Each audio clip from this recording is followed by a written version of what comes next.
Assalamualaikum warahmatullahi wabarakatuh. Perkenalkan, nama saya Medrianto dengan NIM 200871444. Saya akan membahas materi tentang struktur dasar gerakan dan contoh konkret fase-fase gerakan dan fungsi fase gerakan. Yang pertama, saya akan membahas tentang struktur dasar gerakan. Struktur dasar gerakan menggambarkan suatu susunan tertentu. Hal ini disebabkan karena struktur dasar gerak olahraga merupakan suatu komponen yang mempunyai hubungan yang sangat erat dengan komponen-komponen lain saling mempengaruhi struktur dasar gerakan.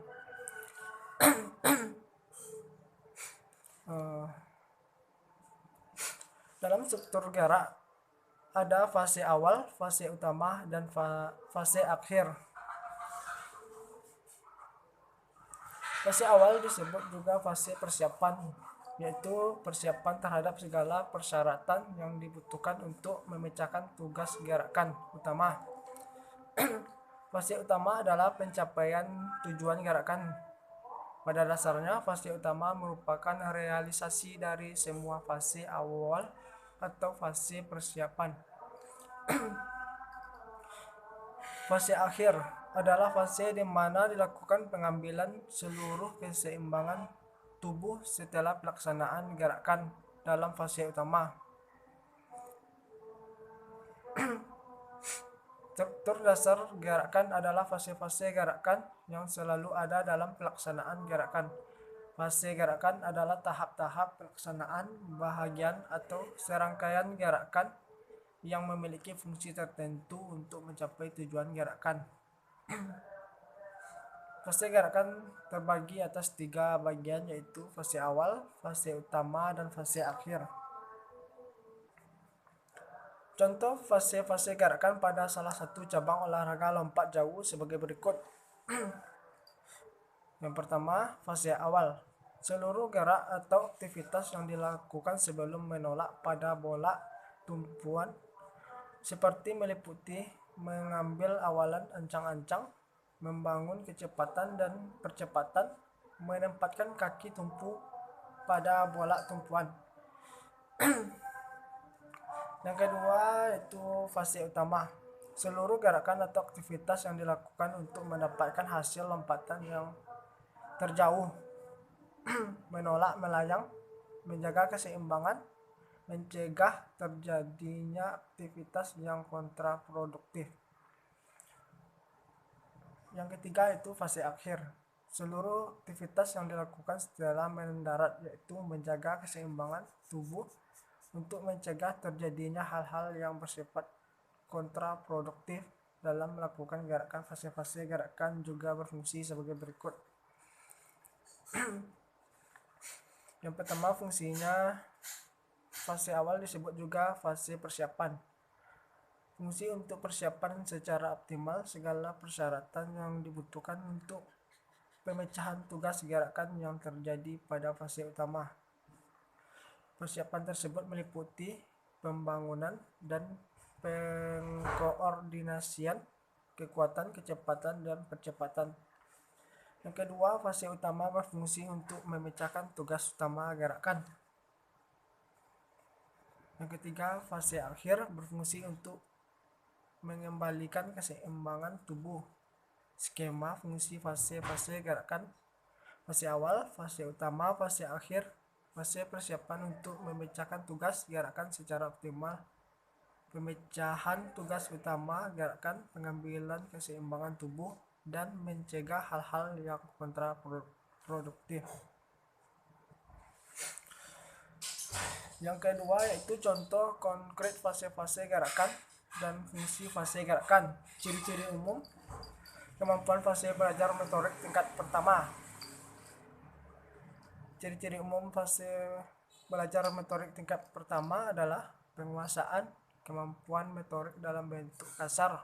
Seseorang yang berada pada fase ini hanya mampu melaksanakan gerakan-gerakan yang dituntut bila situasi dan kondisi mendukung. Ciri-ciri khusus atau yang banyak dilihat: Eh, Struktur dasar gerakan tersebut diperhatikan dalam bentuk yang kasar. Irama gerakan. Kesalahan dalam irama gerakan disebabkan oleh yang pertama itu individu yang belajar belum memiliki pengalaman dan simpanan. Yang kedua, belum dapat mengatur dan mengimpulsikan tenaga sesuai dengan kebutuhan otot-otot yang bekerja. Hubungan gerakan dari bagian-bagian gerakan dari satu anggota tubuh ke anggota tubuh yang lain masih belum terkoordinir dengan baik. Luas gerakan disebabkan karena kemampuan koordinasinya yang memang masih belum terbentuk. Dengan demikian, prinsip efisiensi dan efektivitas baik dari segi tenaga, waktu, dan ruangan yang terpakai belum dapat direalisasikan.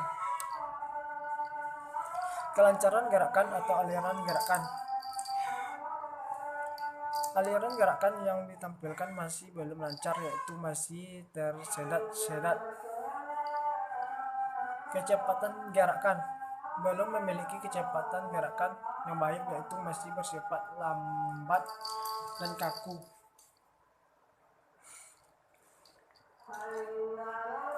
Ketepatan dan kekonstanan gerakan. Kekonstanan gerakan yang dimiliki oleh individu yang berada pada fase tingkat pertama ini boleh dikatakan tidak ada karena kemampuan yang dimiliki belum stabil atau belum dapat diukur. Bayangan gerakan. Bayangan gerakan yang berhasil dibangun oleh individu yang berada pada fase tingkat pertama masih kurang lengkap. Program gerakan.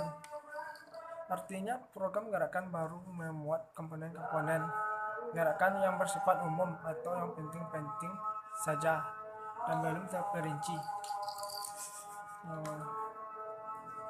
Ciri-ciri kemampuan penerimaan dan pengelolaan informasi fase belajar tingkat pertama. Ciri-ciri pada fase belajar tingkat pertama dapat dilihat pada aspek penerimaan dan pengelolaan informasi. Dalam pelaksanaan aksi motorik atau gerakan-gerakan olahraga ada 5 indera penerima informasi, yaitu visual, akustik, taktil, kinestetik, dan vestibular. Kelima indera itu tidak hanya berperan dalam penerimaan informasi tetapi juga berperan dalam penerimaan feedback, yaitu tentang gerakan yang sedang berlangsung.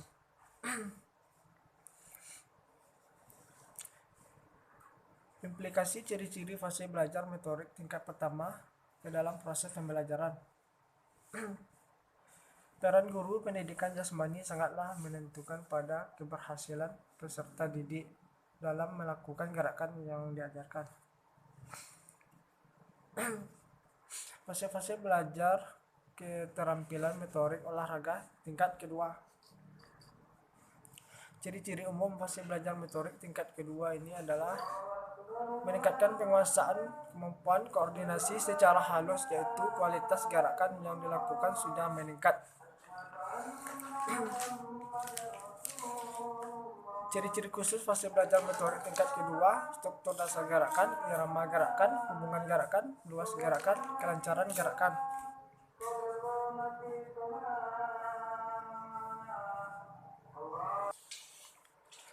Kecepatan gerakan, ketepatan dan kekonstanan gerakan, bayangan dan program gerakan.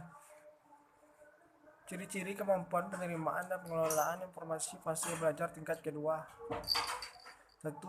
Mata, 2. Kulit, 3. Otot-otot, 4. Telinga, 5. Alat keseimbangan yang terletak pada bagian dalam telinga.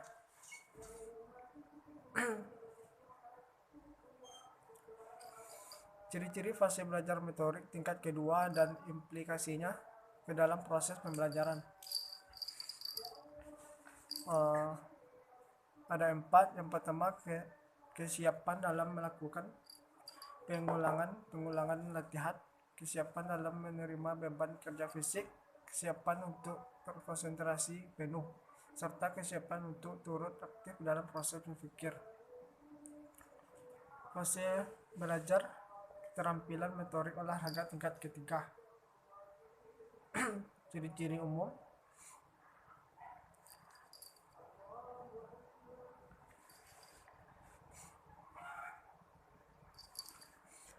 perbaikan dalam pengantisipasi suatu situasi dalam kondisi, perbaikan peran dan fungsi indera penerima informasi, perbaikan dalam pengelolaan informasi yang diterima.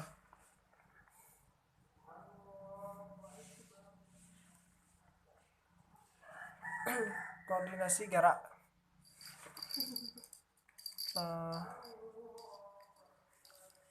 Koordinasi gerak meliputi pengkoordinasian kerja otot-otot yang terlibat dalam suatu pelaksanaan gerakan.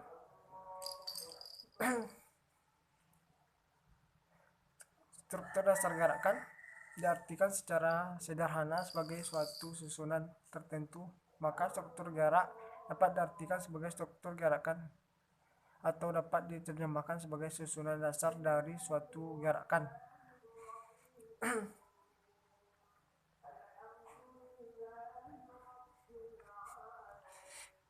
Kecepatan gerakan. Dalam pelaksanaan suatu gerakan, kecepatan merupakan salah satu ciri-ciri koordinasi gerakan yang perlu mendapatkan perhatian. Kecepatan dan kekonstanan gerakan.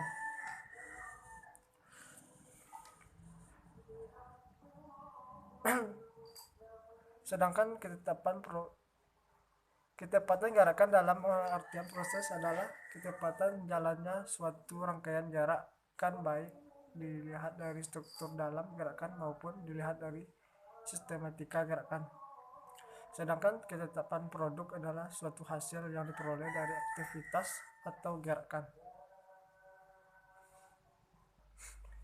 Baiklah, sekian materi yang saya sampaikan.